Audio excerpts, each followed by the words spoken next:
Terima kasih sudah datang ke sini teman-teman sekalian, pekerja media yang saya muliakan, saya banggakan. We love you all. We love you. Love you too. Bro, wartawan. We love you. We love you too, Pak. Love you too. Love. Ya. Barusan ini Pak Gubernur Jawa Barat, Kang Deddy, datang ke kantor Kementerian Hak Asasi Manusia. Kami sudah duduk bertukar pikiran beberapa hal dalam rangka kemajuan bangsa Indonesia untuk masa yang akan datang, khususnya peningkatan kompetensi dan kualitas sumber daya manusia Indonesia. Apa yang kami bicarakan, kami Kementerian Hak Asasi Manusia memberi apresiasi kepada pemerintah Provinsi Jawa Barat, dalam hal ini Gubernur, dengan gagasan-gagasan yang visioner yang memajukan sumber daya manusia yang unggul dalam pendidikan, dalam keterampilan, dan dalam peningkatan kompetensi mental, karakter, dan kualitas serta tanggung jawab. Ya, kebijakan peningkatan sumber daya manusia tersebut sebenarnya adalah menyertai target pemerintah di mana 2045 adalah Indonesia Emas. Dalam Indonesia Emas itu kita bagi ada 3 segmen, 3 rentang waktu. Rentang waktu pertama adalah 2025 sampai 2035 itu adalah transformasi bangsa, menyiapkan SDM-SDM yang unggul. Oleh karena itulah beberapa kebijakan Presiden antara lain makan bergizi gratis, pendidikan, kesehatan, dan peningkatan kompetensi, skills, dan sumber daya manusia, membumikan kebijakan-kebijakan populis dari Sabang sampai Merauke secara masif. Itu adalah menyiapkan SDM yang unggul pada masa yang akan datang. Salah satu kebijakan yang diambil dalam rangka itu secara teknis, satu program unggulan itu adalah yang seirama, senasib dengan cita Presiden Prabowo adalah pendidikan bagi mereka yang ada di Jawa Barat yang digagas oleh Pak Gubernur Jawa Barat. Oleh karena itulah kami menyambut positif dan kami dapat banyak informasi tentang apa yang dilakukan dan apa yang akan dilakukan ke depan. Secara teknis dan eksplisit akan disampaikan oleh Pak Gubernur Jawa Barat. Silakan Pak. Baik, terima kasih Pak Menteri. Assalamualaikum warahmatullahi wabarakatuh. Sampurasun.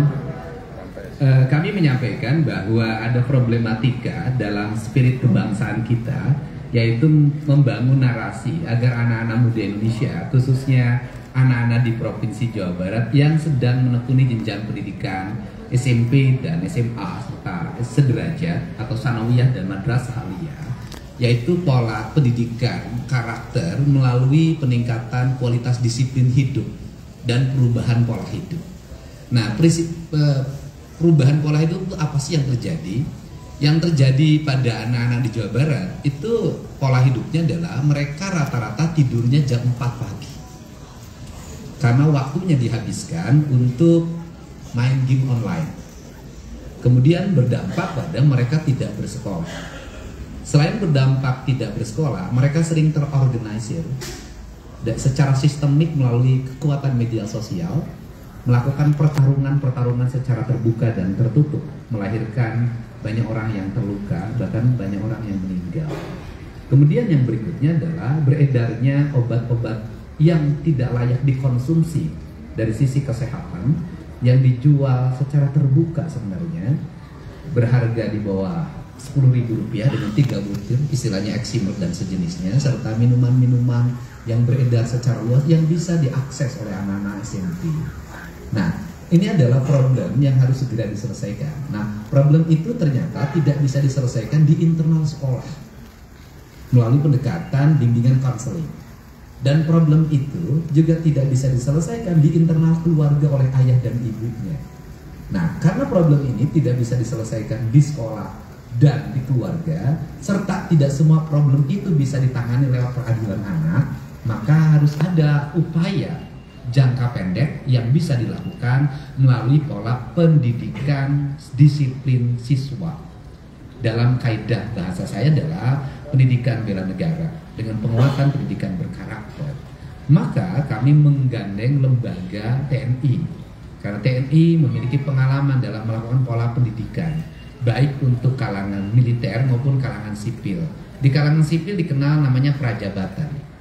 Di kalangan sipil hari ini untuk masuk industri banyak yang dilatih di Dodik Pangkodam 3 Siliwangi Lembang untuk membangun kebugaran. Metodologi pendidikannya yang kami sampaikan tadi ke Pak Menteri adalah yang pertama adalah pembangunan kualitas disiplin. 1. Melepas HP, 2. Melepas tradisi bermotor, 3. Melepas minuman keras, 4. Melepas obat-obatan terlarang, kelima, melepas konsumsi zat adaptif lainnya yang merusak saraf dan pikirannya dengan membangun pola tidur maksimal jam 10 malam.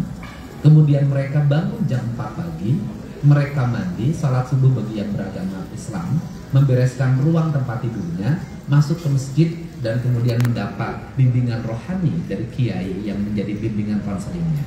Setelah itu mereka sarapan pagi, setelah sarapan pagi mereka berolahraga.